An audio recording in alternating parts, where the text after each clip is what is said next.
I would say most small businesses are going to move to the cloud, probably not driven by security, but driven by convenience.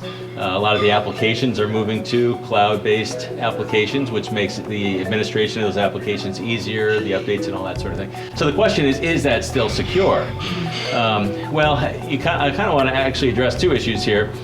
It's not just cloud, it's anything that's third party that touches your data. So let's talk about cloud in a second, but in that, let's also be thinking, who else is processing stuff for me, third party processing type stuff, and are they secure?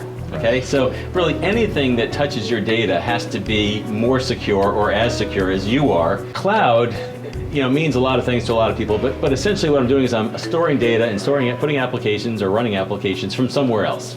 So that could be Google, Amazon, it could be some small provider, and it could be a number of things. And so the question is that organization secure enough or more secure than I would normally be?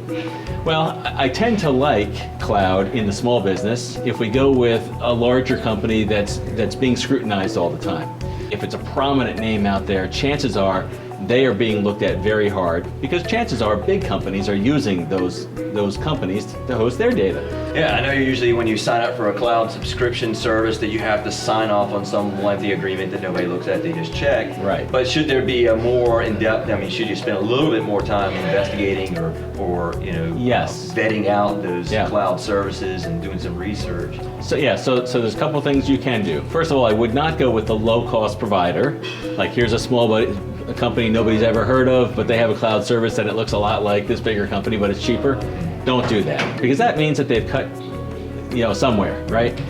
Two, the T's and C's, the terms and conditions associated with one provider might be different than another.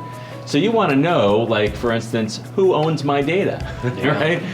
Where is my data going to be stored? Is it going to be stored in the US or is it going to be stored in some country overseas, And making the assumption that a big company has already been through the vetting process and has scrutinized that more than I really can with my little budget. Right.